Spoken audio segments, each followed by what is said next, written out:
Hi everyone, thank you for joining us for reemployment assistance in the age of COVID-19.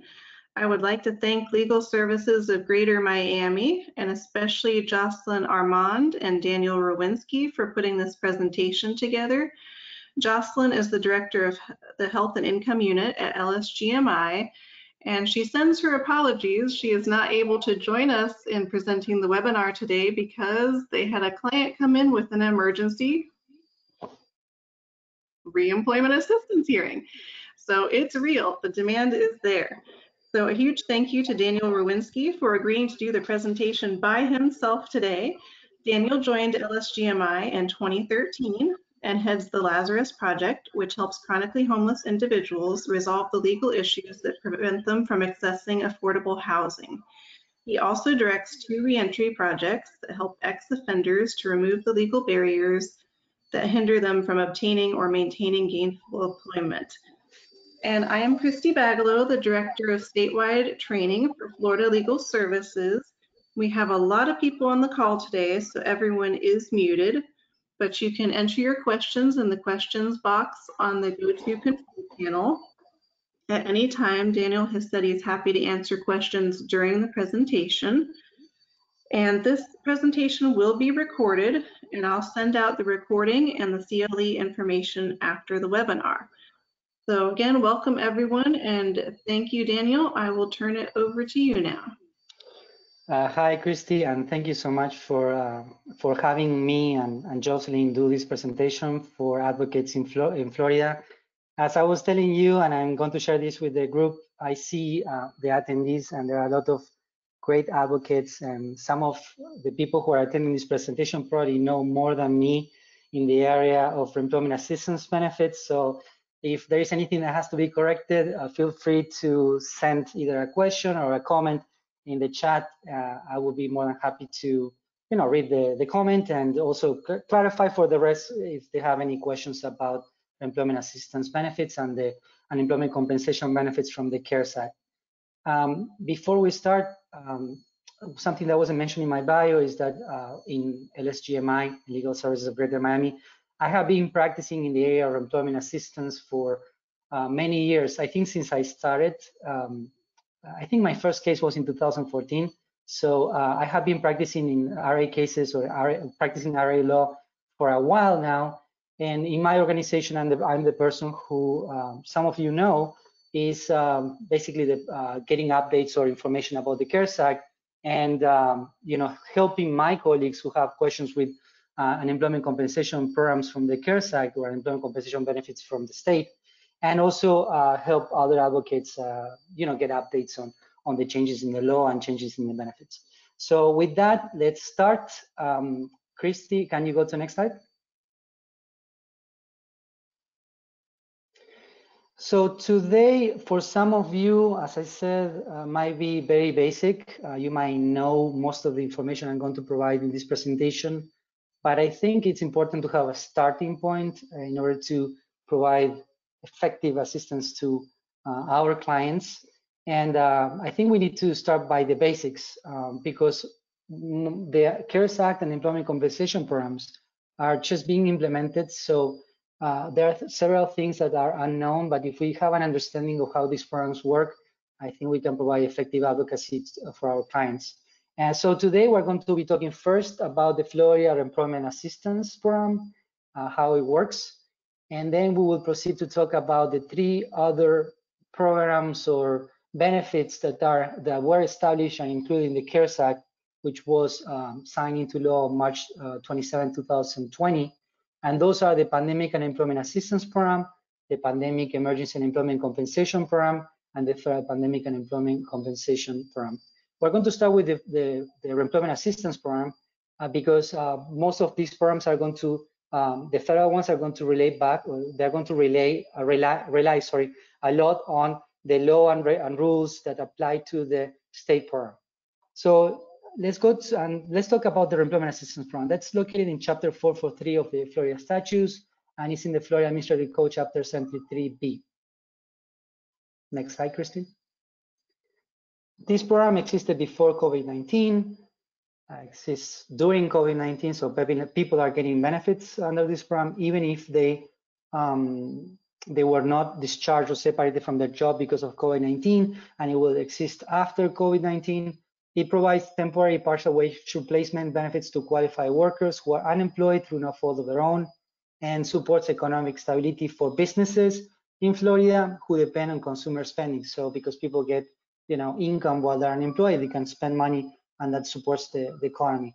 And it's funded solely by employers who pay federal and state payroll taxes. There's an unemployment compensation tax that employers pay that goes to a fund, and that from that fund, the state, the Department of Economic Opportunity, which is the agency in charge of administering this program, pays the claimants, so the individuals who are unemployed. And it's provided at no cost to the workers who receive the benefit. There are some nominal costs related to, for example, the debit card that some claimants receive because they don't want to have a direct deposit. The DEO, what it does is provides a debit card that the claimants can use with their benefits. If they lose the card, or if they retrieve cash from an ATM, withdraw cash from an ATM, there are some charges. So it's not, I wouldn't say it's completely free. For most individuals, there is no cost to participate on this program. Next slide. The claimants need to show two major things. The first one is that they're monetary eligible for the program, and that's that they have earned enough wages to qualify for the program during their base period. And we're going to be talking about all this in this slide, in the next slides, in more detail. Once the claimant is found monetary eligible, the DEO, what it's going to do is going to determine if the claimant meets the non-monetary eligibility criteria. And the first criteria I'm going to look at is whether the claimant was separated from his or her job through their fault. So they were at fault for causing their own unemployment status. Once the DEO determines that the claimant is not ineligible for benefits, or is eligible for benefits because they were not separated for a disqualifying reason, DEO will proceed to, during the time that they claim their benefits, or they claim the weekly benefits that they are supposed to receive or eligible to receive, during that time, DEO is going to assess whether the claimant is totally or partially employed, is able and available for work or to work, and is actively searching work. And we're going to go into more detail in a few minutes. Next slide. As I said, the first step is the monetary determination. And so let me just preface this slide with something that is important and that's going to be relevant to the end of this segment.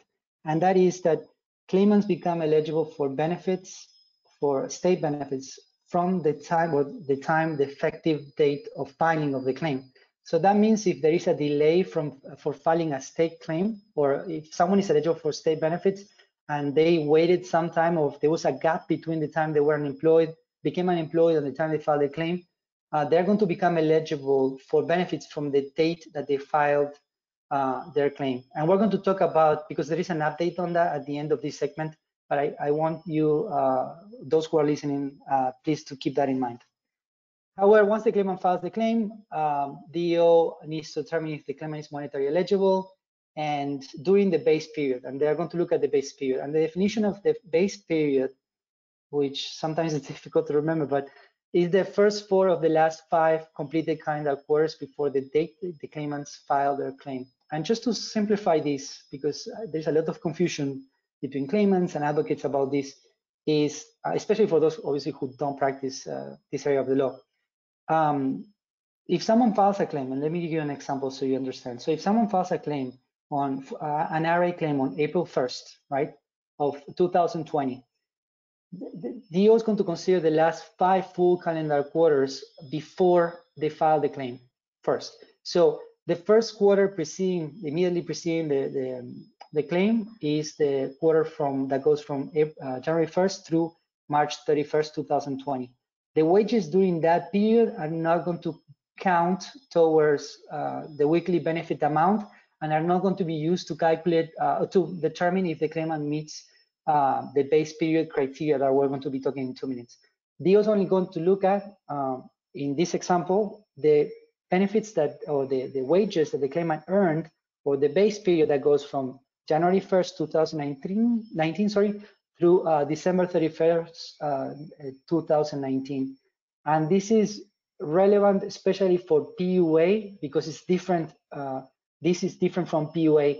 So I hope that you understand that. So it's only the first 4 of the last 5 full calendar quarters. Sometimes claimants might benefit from waiting for state benefits to file a claim. It's not, I don't think it's the case during the pandemic, but in some cases there might be a benefit of waiting a few days or a few weeks, because DO might consider an additional quarter of wages depending on when the claim is filed. During the base period, I'm going back to my example, which is January 1st through December 31st of 2019, the claimant needs to or must have earned at least $3,400 in wages before taxes. They also need to have earnings in at least 2 quarters in the base period, and they need to, the quarter with the highest wages times 1.5 cannot exceed the total amount of wages during the base period. And the rationale behind these requirements is that claimants have like a job, steady job, or try to have a steady job for more than a few months before they file their claim.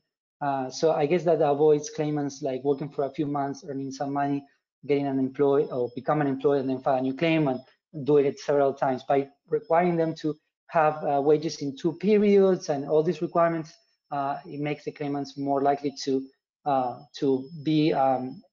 an incentive to have more work before they file their unemployment compensation claim. Next slide.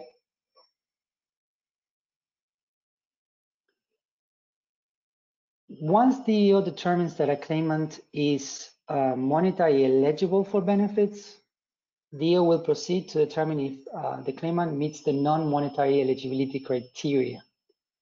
And that is the first issue that is going to be considered by DO is whether the claimant was at fault for causing his or her unemployment status. So they were at fault for causing their unemployment status.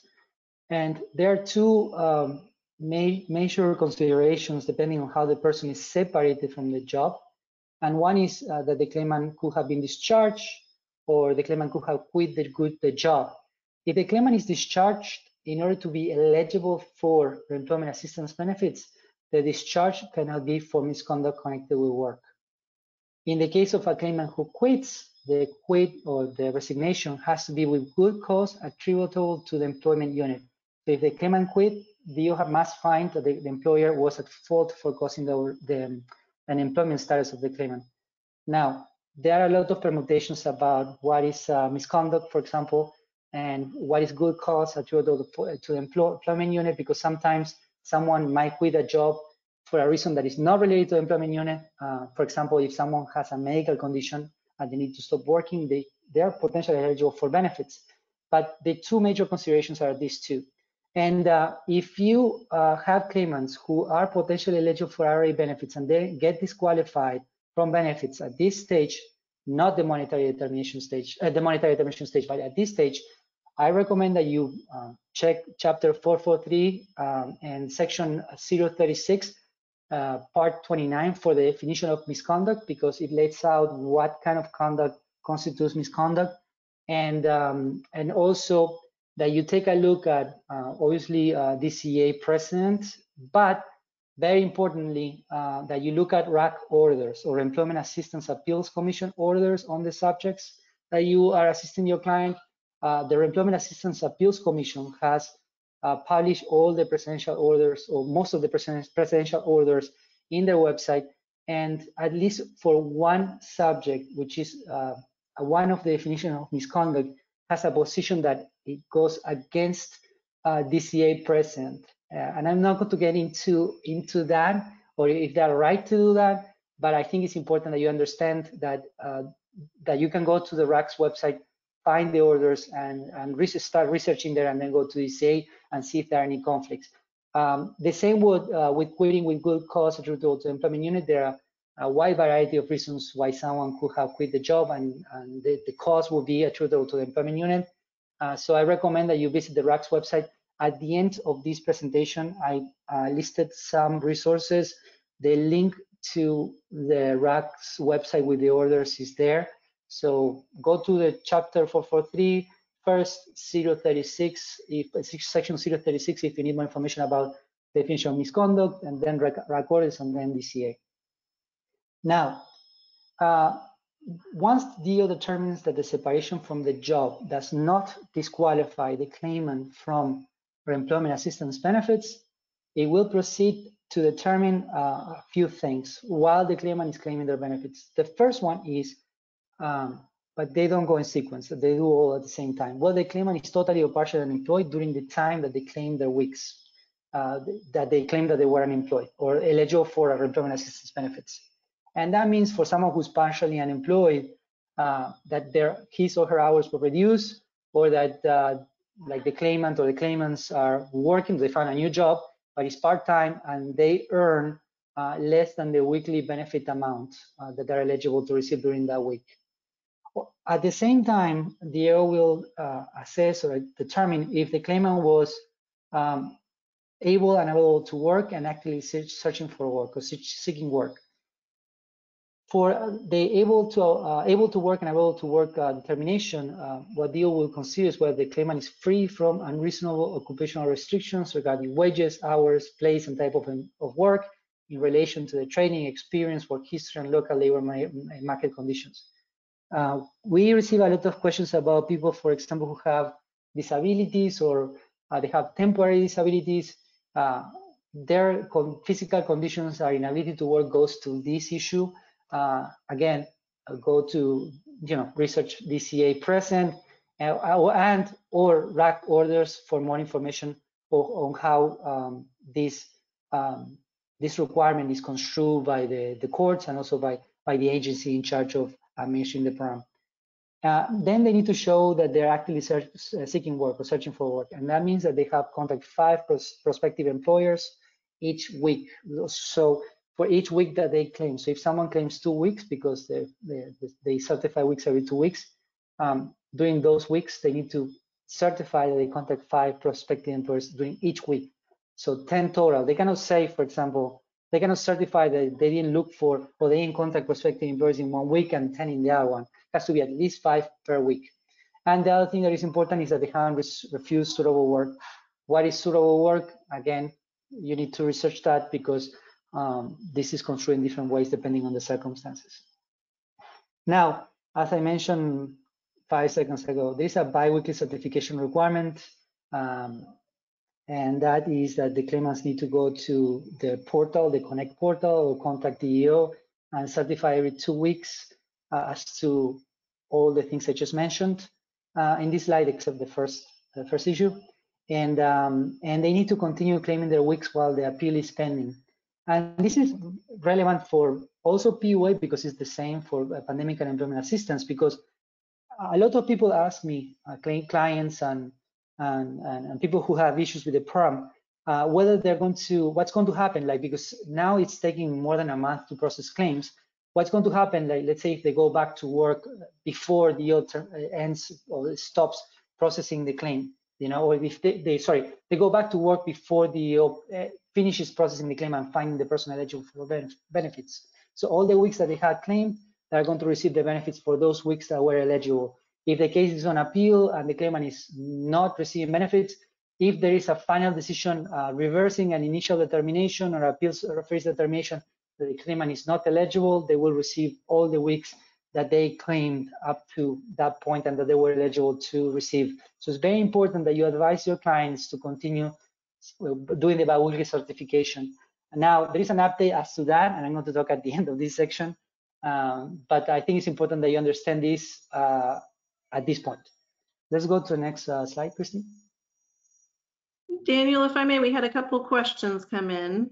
Sure. I don't. How can I see the questions, Christine? I'm not sure you can. Sometimes they kind of hide, but okay. I will keep track of them. That way you don't get distracted.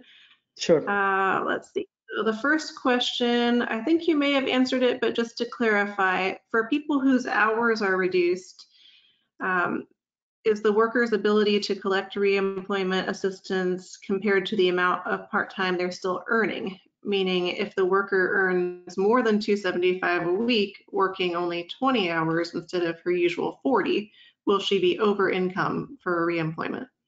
That's actually a fantastic question. I think it's in the slide, but I don't know if I mentioned it. If someone is partially unemployed, so they are working and earning less than the weekly benefit amount, they're potentially eligible for the program, right? So they're potentially eligible for benefits for that particular week that they claim. If they make more, or if they earn more than the weekly benefit amount for that particular week, they're not going to be eligible for benefits. There is an earning in this regard of $58, and that is that for example, if someone makes $100 during a week, the first $58 are not going to be considered to reduce the weekly benefit that they're supposed to receive. So, for example, and I think I'm going to answer this in the next few slides, but so what will happen is DO will reduce the amount of benefits that claimant is, if they are eligible for the benefits during the week, it's going to reduce it by anything minus $58, which is the earnings regard. In the case of someone who makes $100, the first $58 are not going to reduce the weekly benefit amount, but the next $42 will. Okay, thank you for that clarification. Someone has a COVID-19 related question, so I'll read it to you and see if you want to answer it now or later in the presentation. Does Sure. good cause for leaving work include that the workplace is not safe in the context of COVID, i.e. the workers are not with personal protective equipment by the employer, there's no social distancing, no hand sanitizer? That's a great question, and I hope to answer that question later when we talk about pandemic and emergency Leave it for later then. Yeah, if I forget, please remind me, but I think I'm going to be talking about that. Thanks. Okay, so let me see what we are.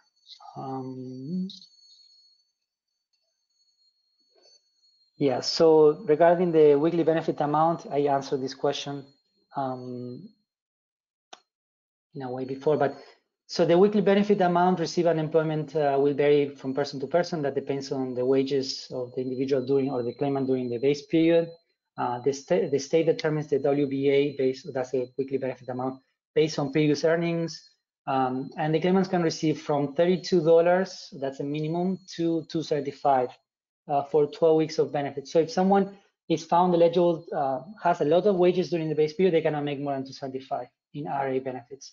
If they have very limited wages, but they still meet the criteria, or very low wages, but they still meet the criteria during the base period to be monetary eligible, and they are separated from their job, not because of a disqualifying reason, the minimum they can receive is $32. So if they're eligible for $10, they will receive $32.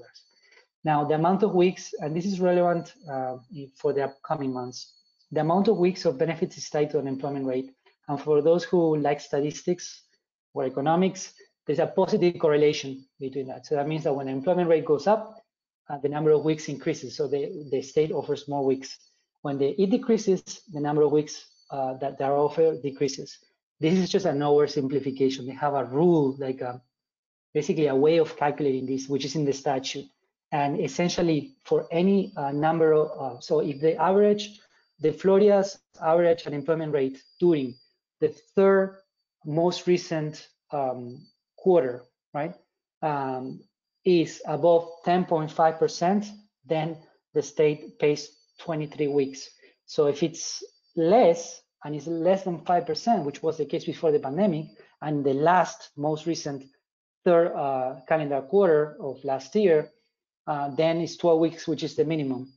After 5%, if the unemployment rate is more than 5%, for every 0.5% increase in unemployment rate during the period that they consider, the number of weeks increases by 1. So if the effects of the pandemic are long lasting, or if we have a second wave of people getting sick with the pandemic and another stay-at-home order in the future, and the unemployment rate in the third quarter of this year, as an average, is above 10.5%, by the end of the year, they should increase the benefits. Instead of 12 weeks, they should offer, let's say, 23 weeks of benefits. So this is something to keep a look at, keep an eye on for the future, because probably it's almost certain that the state will eventually increase the number of weeks that people are eligible to receive. Next slide.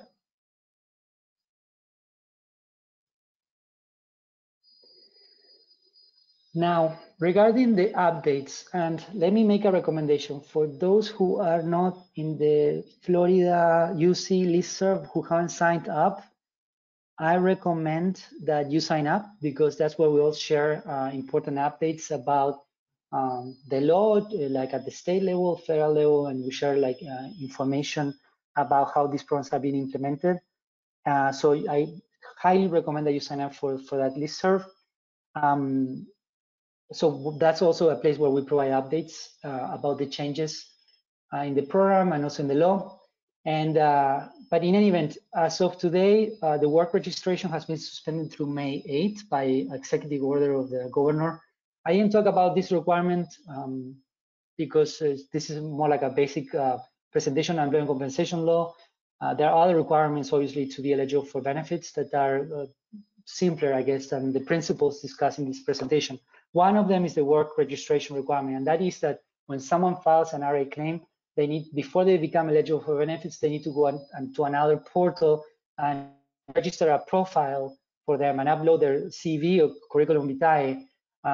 Once they do that, they will automatically become eligible for benefits. So that registration requirement has been suspended until May 8th, so for a few more days. The waiting week has also been suspended through May 8th. And the waiting week is the first week of benefits. Florida doesn't pay the first week of the 12 weeks of benefits that claimants are supposed or eligible to receive. And that is because that's the week that the state is processing the claim. That's the excuse, I guess. So they don't, the state doesn't feel the claimants are eligible for those benefits during that week because they're still processing the claim. That requirement has been suspended through May 8th, and it applies for claims that were filed after, I think, March 29th, 2020. If someone wants to correct me on that, because I'm not sure about the date, but I think it's March 29th, 2020. And that's going to be relevant to the last item in this list. The biweekly certification requirement, which I talked about, has also been suspended until May 8, 2020. And also until May 8, 2020, employers are allowed to assist claimants file claims if they lay off, the employer lays off 1,000 or more employees. And what they can do is like group filing. So they can contact the EEO and provide all the information of the claimants to the EEO so that supposedly will speed up or expedite, the adjudication of employment assistance claims by avoiding the claimants filing individual claims and retrieving information like documentary information from the claimants and employers. That's also going to expire May 8th. All these three provisions that were suspended through May 8th, I don't think they're going to be expanded, the suspensions. They might, but you need to keep a look at the news. So you need to keep checking the news. And if you're in the listserv, as soon as someone finds out where they're extended or not, will people in the listserv know. Now, as to the last item, since April 27, 2020, the claimants can backdate the effective date of their claims to on or after March 9, 2020. And I provide a link there to where they need to do that. So if someone filed a claim late because of, or it took some time for the claimant to file the claim because of issues with the Connect system, which is the portal that the state uses to administer the claims, what they can do, and that was a major problem here. People were unable to file the claims because nobody was picking up the phone. The system wasn't working for weeks. So if they file a claim and there's a gap between the time they became unemployed and the date they filed the claim, they can go to that link or they can backdate the claim to a date on or after March 2020. Now, one thing I just want to briefly mention, because I don't really know how this is going to play out. The position of the EEO is that some claimants who do that might lose benefits. I recommend that you sign up for the listserv because I think we will review this or revisit this issue in more detail in the listserv and see if there is some advocacy that we need to do there. But it appears that the EEO's position is that claimants who backdate might lose on benefits, not on RA benefits, but on federal pandemic and employment compensation benefits, which I'm going to talk at the end. And I'm sorry I don't have more details about this because we're still digesting this information. Next slide. Before we move on, we did have a question about employers filing for employees. It says a company can register and get into Connect and file on behalf of claimants.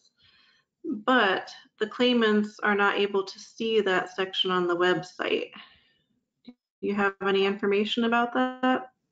I don't. You know, there's something I didn't list here because I think by this time most people know about it, but I think it's related to that, and that since I think the first week of April, DO, because of all these issues with Connect, was allowing claimants to file unemployment compensation claims using a paper form and mailing the form to DO. And so in those, for those claimants, there is no way for them to check the status of the claim other than by calling DO to find out. So there is no portal that they can access, and so they don't know what's going on with the claims. For those claimants, what DO is supposed to do, and that's what they said they will do, is notify them via letter or email, or like, via email or via regular mail about their status of the claims. I suppose, and in those notifications, they will contain supposedly more steps, the steps I need to follow in order to finalize the processing of the claims. I suppose that for group filings, that's the same. Unfortunately, I haven't had the opportunity to deal with this issue, so I don't know, but I imagine that DO will contact the claimants, sending them notices about the status of the claims, and then they can go to the claim and review all the information and dispute any information that the employer provide and they don't agree with. Okay, thank you. Correct. Next slide. Yeah. So let's talk about first about the Pandemic Unemployment Assistance Program, and this is probably one of the most popular programs in the CARES Act, and that's why I put it first. And it's also the first one to be implemented from the Act here in Florida. And this is the program that most people refer to as the program, the federal program that gig workers or self-employed individuals are eligible for. But it's not just for them; it's for a wide variety of individuals. So it's available for a wide variety of individuals. So that is worth talking about this one in detail because it's probably one of the most popular programs. This is essentially an expansion of benefits, not only in terms of weeks. So now claimants can receive up to 39 weeks, those who are eligible for PUA, but it also increases the coverage groups. And essentially what it does is it makes people or individuals who are not eligible for state benefits for several reasons eligible for unemployment compensation benefits through this program. So basically it complements the state program and includes individuals who are not eligible for the state benefits or the extension, which we're also going to talk about at the end, but also individuals who have exhausted their benefits. So like they have received all their benefits in all the unemployment compensation programs available in the state to the individual. So it's not just people who are not eligible because of the circumstances of their work, but also people who have exhausted their benefits. They also need to show people who file claims for PUA that they're able and able for work as defined in state law, except for these individuals, they can show that if they can show they're unemployed, partially unemployed, or unable to work because of the coronavirus, those restrictions from the state program will not apply to them. And this program provides benefits to people who are self-employed and independent contractors, so gig workers, people who didn't earn enough or enough wages or work long enough to qualify for state benefits. And those are people who are monetary ineligible for state benefits, and people, as I mentioned before, who have exhausted all their benefits under RA and PEUC, which I'm going to be talking at the end. This program is, unlike the state program, at least until March 27th, is for the state program. This one, since the beginning, has been retroactive, and it goes back to March 27, 2020. This was signed into law in March 27th of this year. So people who are eligible for pandemic unemployment assistance and lost their job before the passage of the act, they can claim benefits from the day they lost their job, provided it happened after January 27, 2020. And claimants are going to be eligible for these benefits until December 31st, 2020. And this program doesn't have a monetary eligibility requirement to qualify. So there is no minimum wages that someone has to earn during a base period to qualify for this program. Next slide. Now, even if the person is unable to work because of the coronavirus, if the employer offers the opportunity to telework or receive pay leave, the claimants, PUA claimants are potentially not eligible for the benefit unless the PTO is that they receive is for less than the customer work weeks and it's less than the weekly benefit amount they're eligible to receive, and or they telework and earn less and also earn less or less than the weekly benefit amount. This program doesn't have a waiting week, and in order for someone to be eligible, they need to, if they're unable or unavailable for work, it has to be for one of the COVID-19 reasons listed in the statute, in the law, sorry. Next slide. And these are the reasons. Let's go one by one. So if the claimant is unavailable and unable to work, but for example, has been diagnosed with COVID-19 or experiencing symptoms of COVID-19 and is seeking a medical diagnosis, that claimant is potentially eligible for PUA.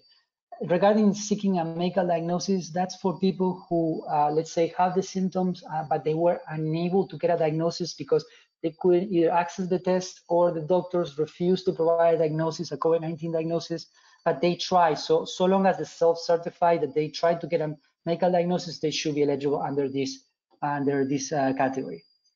The second category is individuals whose someone in the household has been diagnosed with COVID-19. The third category is individuals who is providing care for a family member or a member of the individual's household who has been diagnosed with COVID-19. The third category, and this one is a popular one because of the school closures, and that is for people who individuals who have a child or they're caring for a person, and they're the primary caregivers, and the person or the child goes to a school that closed or the daycare closed because of the COVID-19, and the claimant needs to send the kids to school or the daycare in order to work. So those claimants are potentially eligible for PU benefits under this category, and that's a lot of people here in Florida because, and actually in the country because of school closures. The next category is individuals who are unable to reach the place of employment because of a quarantine imposed as a direct result of the COVID-19 public health emergency. That includes people who are unable to travel. Now, I would argue that includes people who are unable to travel because of travel restrictions related to the COVID-19.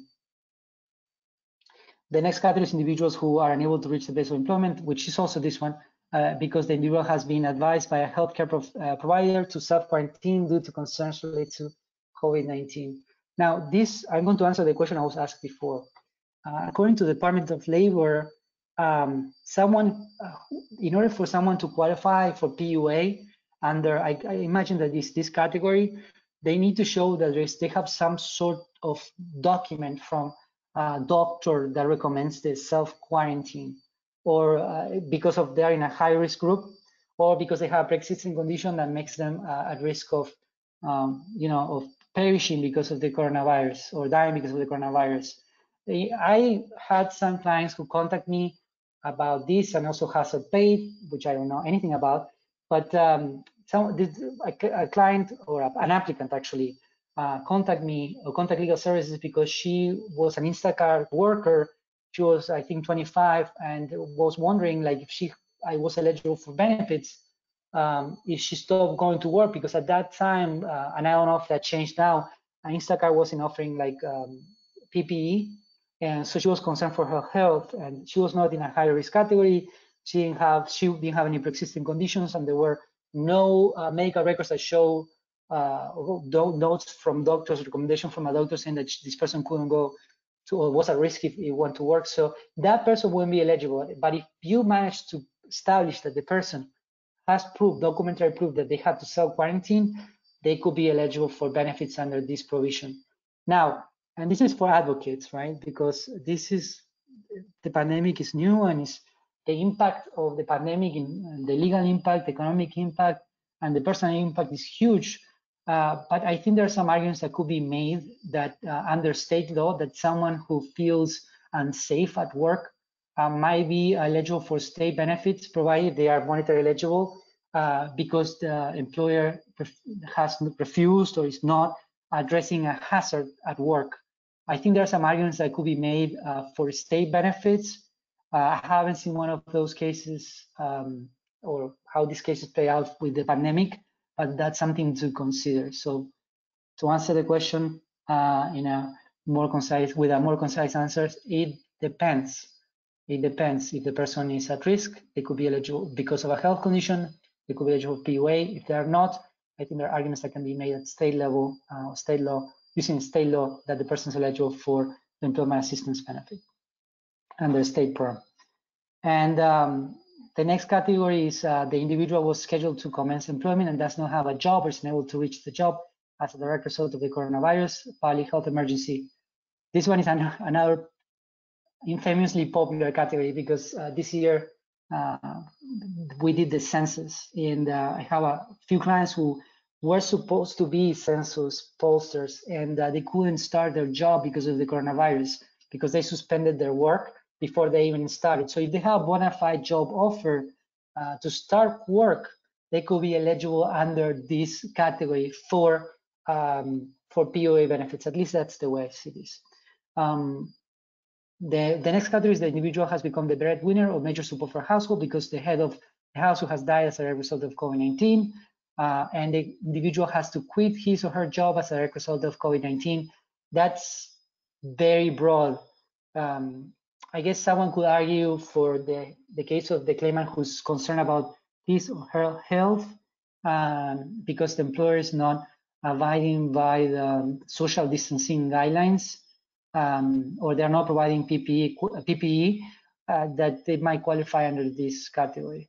And the last is the individual's place of employment is closed as a direct result of COVID-19. That is self-explanatory. Does anyone have any question at this point about these categories? I haven't seen any more questions come in.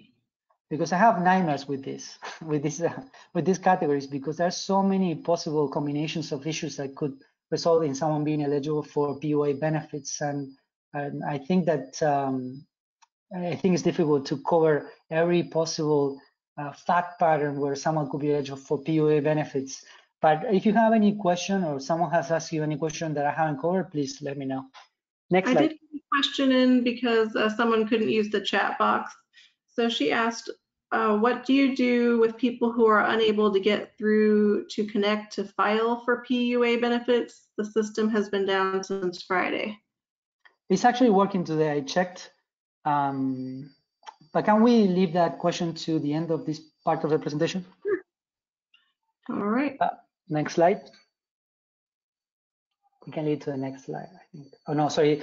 Now it's the calculation. I'm going to talk about, sorry, the previous one. Can you go to the previous one, Chrissy? The calculation of benefits. And unlike the state program or the state law for PUA benefits, what TO has to use, or at least that's what the Department of Labor says they have to use, is the calendar year of 2019. So it's a fixed base period for everyone. So it doesn't change depending on when a person files a claim. It's the wages in 2019. And what the Department of Labor advice states is to treat employment wages as self-employment income, not covered by applicable state law, in the same manner and with the same effects as covered employment. And that means that the states need to use the same rules to calculate the benefits as if the wages of the self-income was just regular wages, to calculate the weekly benefit amount. As I mentioned before, they're going to look at the most recent tax year, and so the taxes that the claimant filed. And one thing I would like to know, which I didn't add to the slide, is what the claimants are supposed to do is when they file the claim, they have PUA claim, they have 21 days to provide proof of wages, and that's proof of their income in 2019, okay? And they can provide their tax returns, or they can provide I don't know, income statements from Uber or Instacart or Amazon, and that's going to be used to calculate the weekly benefit amount.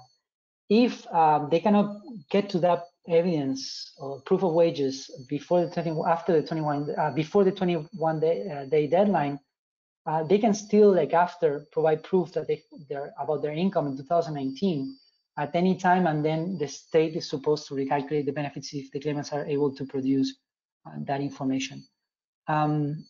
The 50%, so if a claimant is unable to prove their income in 2019, what they will receive is 50% of the average weekly payment of regular compensation in the state, as provided quarterly by the department. That's the Department of Labor. So they publish memo with the different average weekly benefits amount for each state. For Florida, I think it's $249. So it's 50% of that. So if someone is unable to prove their wage in 2019, they still will receive at least $124.85. So they won't receive less than that. That's the minimum. That's the floor. And one thing that I would like to mention, and in the DO's website, which the official website, which you're going to see at the end of this presentation, if you're not familiar with that, the web address of that website, they publish like an implementation guide where DO states that claimants are supposed to provide proof of employment. That's not correct. That's not correct. No need to prove employment. The claimants only need to self-certify that the reason why they lost their job was one of the reasons I mentioned in a few slides before, and that should be enough. As of yesterday, at least, the information wasn't updated by DO, but I reached out to a senior official at DO who confirmed that the reason why the information is there is because with the first letter from the Department of Labor explaining how this program works, the Department of Labor stated that states need to follow for the calculation of benefits the DOA guidance, which is disaster employment assistance guidance. But that changed with a subsequent letter that the Department of Labor issued or sent on April 27. I put the source in the slide. And in that letter, the Department of Labor clarifies that the claimants only need to self-certify that were employed and lost a job because of a COVID-19 reason. They don't need to prove that they were employed. And that's something that might generate confusion depending on how long it takes DO to correct the website. But the position of the agency is that they don't need to provide that proof. The reason why that information is there is because the letter was issued last week and they have time to update the website. Next slide.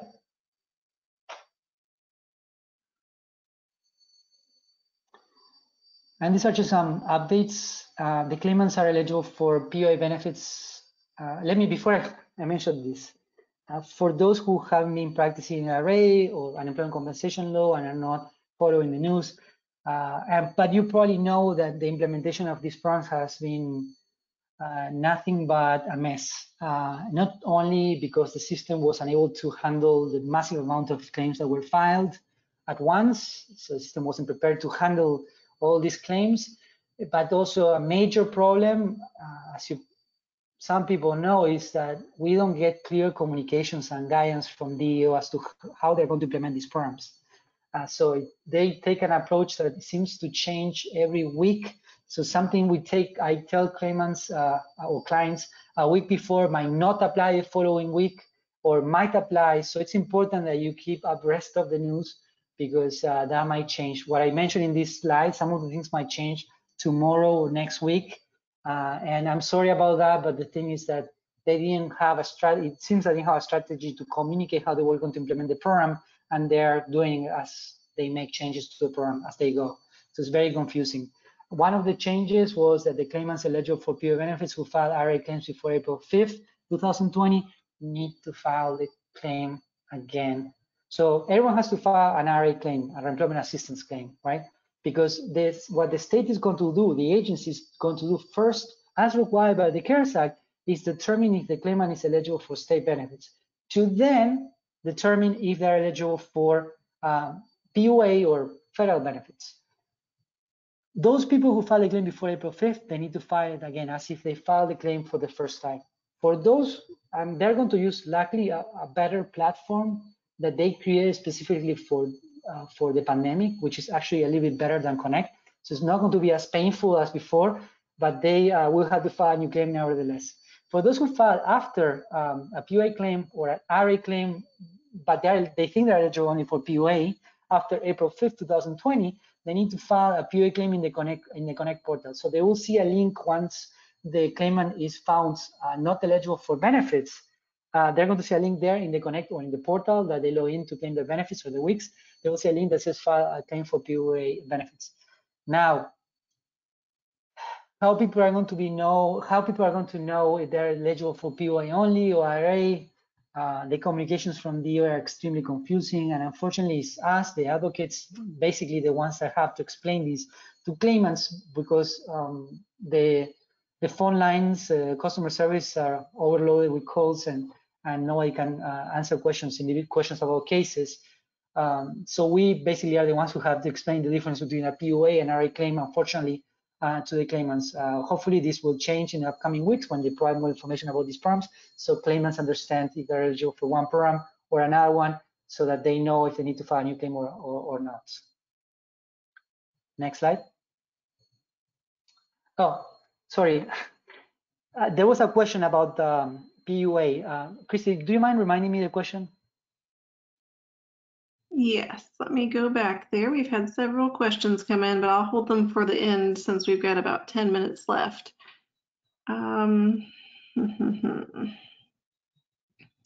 Okay, was it the one about the income being over income for regular? No, it's like if there is a delay with the Connect system. What I advise, well, I don't remember the exact wording of the question, sorry. Let's see. Oh, because the website was down?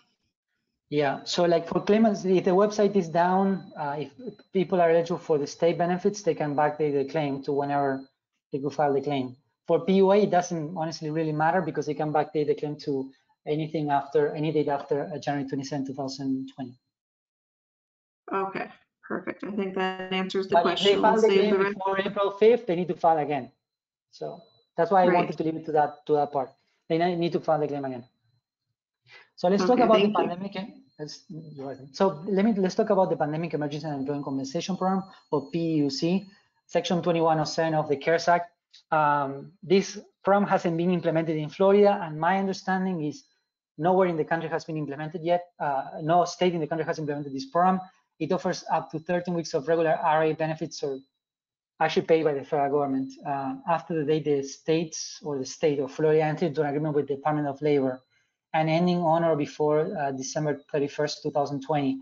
The agreement was signed on March, so the agreement to provide these benefits, CARES Act benefits to unemployed individuals in the state was signed on March 27, 2020, but it becomes effective on the 29th because that's the first day, which is a Sunday, a claimant is eligible for benefits. So it's from March 29, 2020 through December 31st. So this program covers individuals who have exhausted all the rights to regular RA benefits. With respect to the benefit year that ended after July 1st, 2019. So if someone became unemployed in 2018, November, the benefit year is 1 year. So the benefit year ends in November 2019. If that person is still unemployed, they are potentially eligible for PEUC benefits regardless of the reason why they're unemployed, even if it's because of a reason other than the coronavirus. The individuals are eligible for benefits from the date they filed for this benefit, for this particular benefit. And they confirmed to me yesterday that even people who are receiving state benefits who are going to expire in the next weeks, they will have to file a new claim and a claim for PEUC benefits. So everyone will have to file a PEUC claim, even if their RA benefits, benefits have not expired. The claimants need to show they're able and able for work and actively seeking work. CARES Act asks states to be flexible with COVID-19 reasons. So if someone cannot work because of the COVID-19, the states can deny eligibility for this program, but the federal government is asking the states to be flexible with this. The maximum benefit amount, like PUA and also for RA benefits, is $275 per week. And as I mentioned before, it has not been implemented in Florida yet, and I don't have any news as to when this is going to be implemented. Next slide.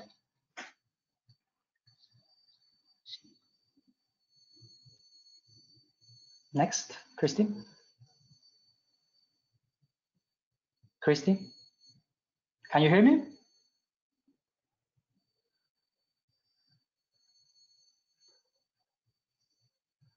Christy?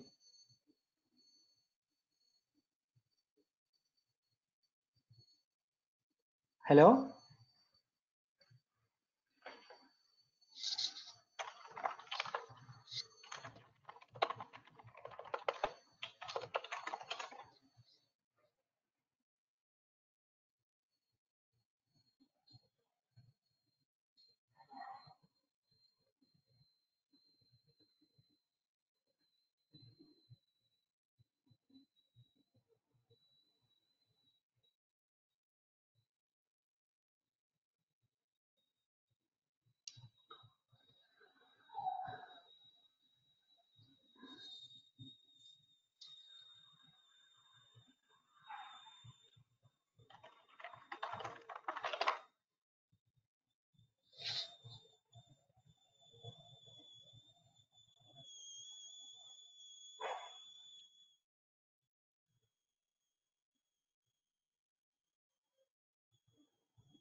Oh.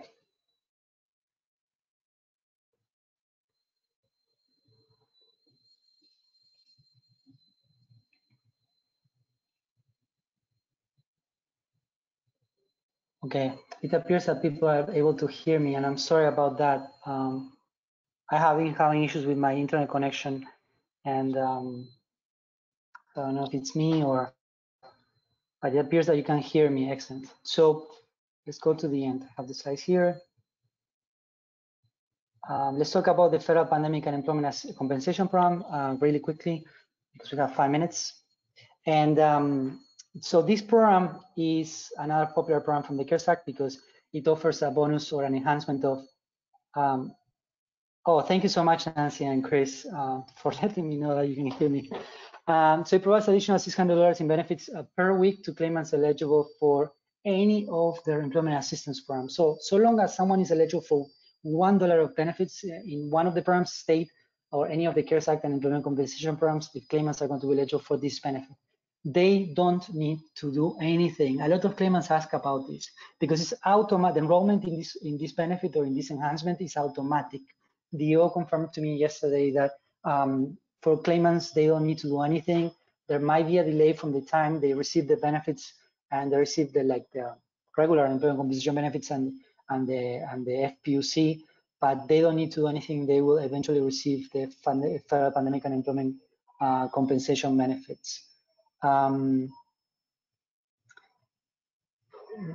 thing that I didn't mention in this slide, which is important, is claimants can receive unemployment compensation benefits. So that means up to $275 per week plus the $600. So they can receive up to $875 per week in benefits. They can receive less, obviously, but they can receive whatever they receive in the program plus the $600 per week. And it doesn't count as income for purpose of Medicaid or CHIP. And this benefit is available to claimants, or claimants become eligible for this benefit after the state enter into an agreement with the federal government, with the Department of Labor, to offer this benefit to residents of Florida. And that was March 27th, but as I said, the first day claimant is eligible for benefits is Sunday. So this program becomes effective on March 29th, 2020. And it goes until on or before July 31st, 2020.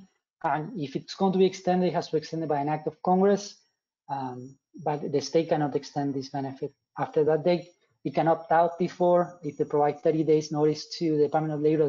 They don't want to continue providing this benefit. That's unlikely to happen, given that it's May already, but they can do that, the state can do that. Let's talk about the appeal process for all claims. Is the same. They follow state law. Is 20 days from the date DO mails a determination or a decision. So if someone is found ineligible for benefits, that person has, or the claimant has 20 days to appeal from the date the decision is mailed. Then DO will schedule, if the claimant appeals, DO will schedule a hearing, a telephonic hearing. They have been using telephonic hearings for a long period of time now, I think 7 years or more. So it's not related to the pandemic. And the hearing is going to be before an appeals referee. Once the appeals referee adjourns the hearing, it will take a few days for it to issue a decision. And the claimant has 20 days to appeal the decision if they disagree to the Reemployment Assistance Appeals Commission, or the RAC. Once RAC issues a decision, if they affirm it, they have 30 days, the claimant, to appeal the decision to the District Court of Appeals. And let me address something. I don't think I mentioned it, but a lot of people are complaining about a lot of claimants that they receive decisions that they're ineligible for benefits, and that could be because they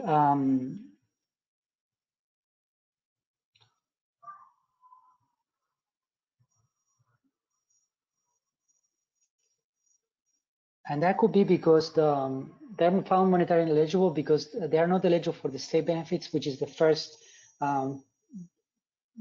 thing the state has to do before finding that someone is eligible for federal benefits. They need to rule that the person is not eligible for state benefits in order to proceed to determine if they are eligible for any of the federal benefits.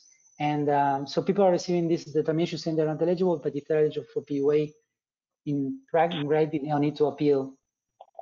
decision. Hello, Christy, can you hear me now? Yes, I can hear you by phone. I'm checking to see if the audience can hear.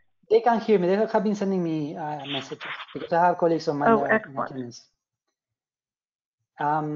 So some people, most of the people who have been receiving decisions saying they're not eligible, or a vast majority, it could be for many reasons, right? But the vast majority, or a good chunk of those people could be actually eligible for PUA only. And so DO has to determine that they're ineligible for the state program first. And the fact that they receive a decision saying they're not eligible might be a good thing, it might be a bad thing. So you need to evaluate the facts of the case, obviously. But if they're eligible for PUA benefits, they're supposed to receive a decision saying they're ineligible. But again, because the state hasn't been very consistent with information they have been providing to the public, that generated a lot of confusion.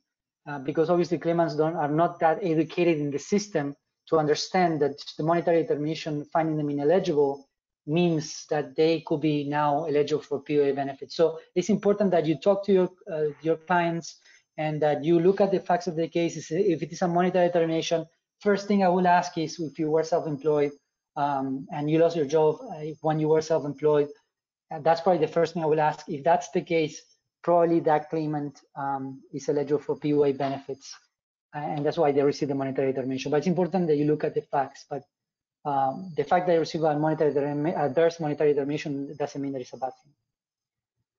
Finally, let's talk about, in the area of the program, let's talk about overpayments.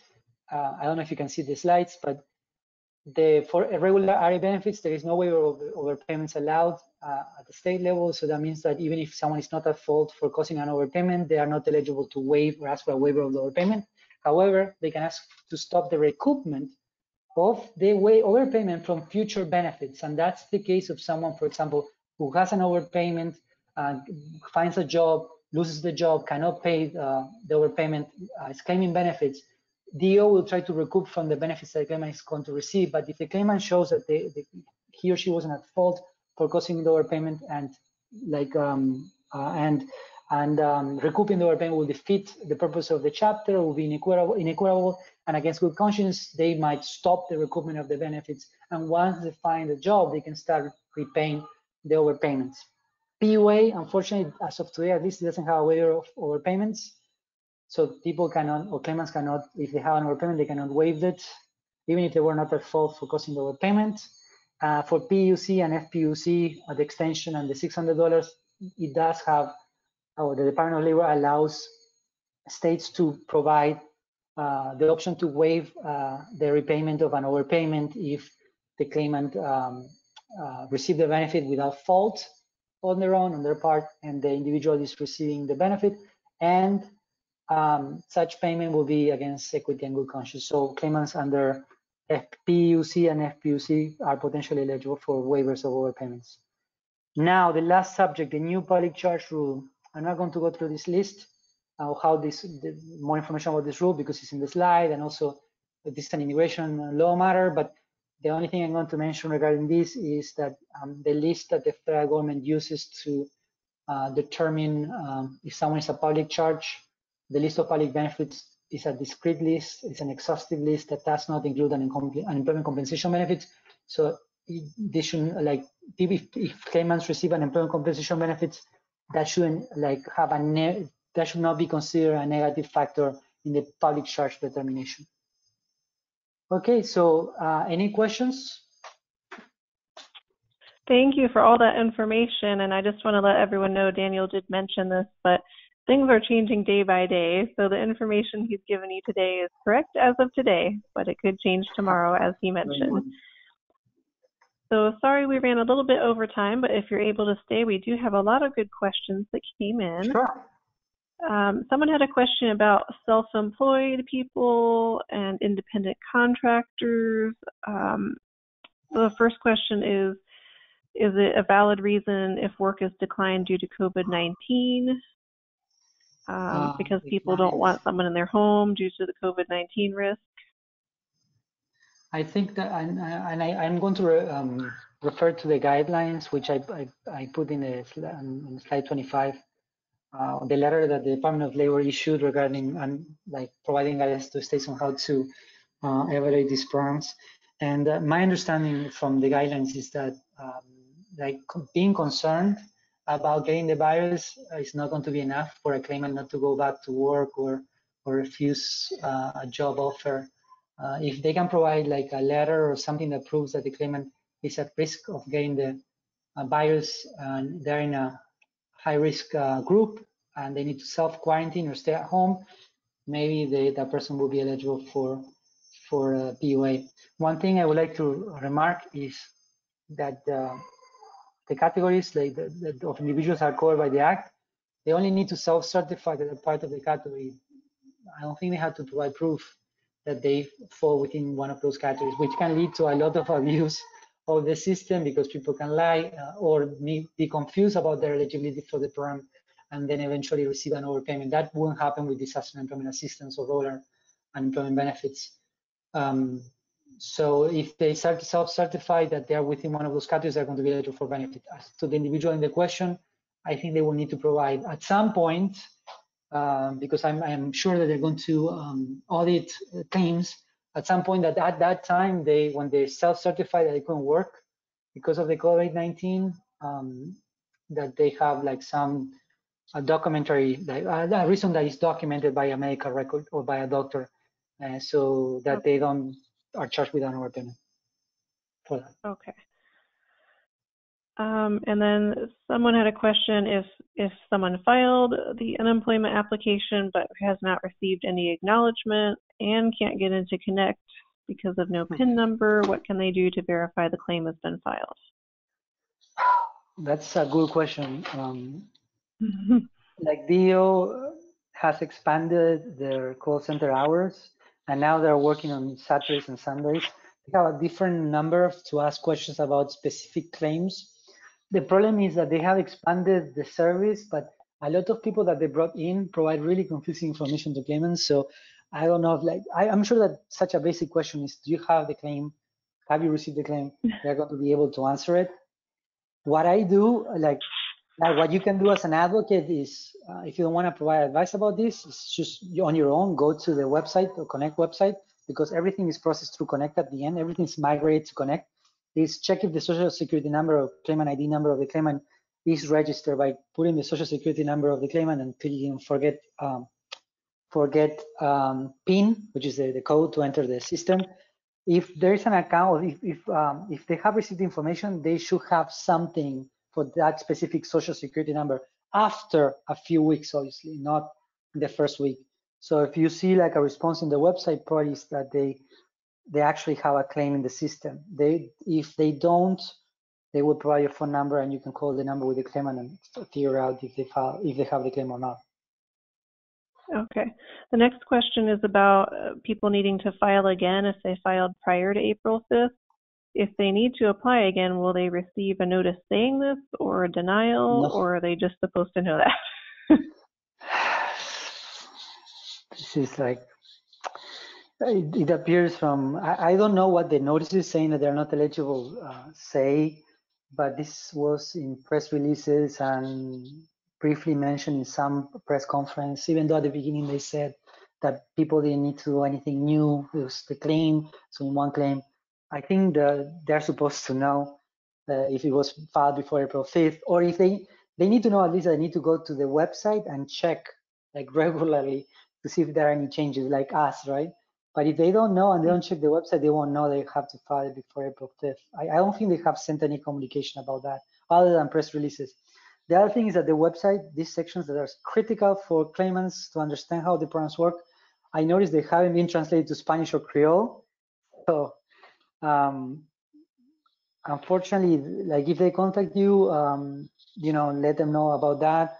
If you're doing an interview or talking to a partner in the community, let them know about this so that they can inform their clients or people that are listening that they have to file a new claim for PUA benefits if they file before April 5th, 2020. Okay. And if someone applies for regular reemployment assistance, but they are self-employed, so they generally would not be eligible for the regular reemployment, will the agency enroll the applicant in PUA instead, or do they have to do a separate application? That's a very good question, which I addressed in the presentation briefly.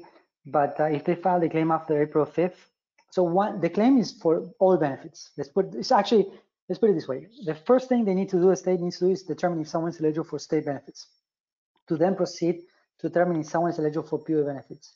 Like I mentioned before, they will receive a notice saying that they're not monetary eligible for, or they're not eligible for monetary eligible, sorry, for the state benefit.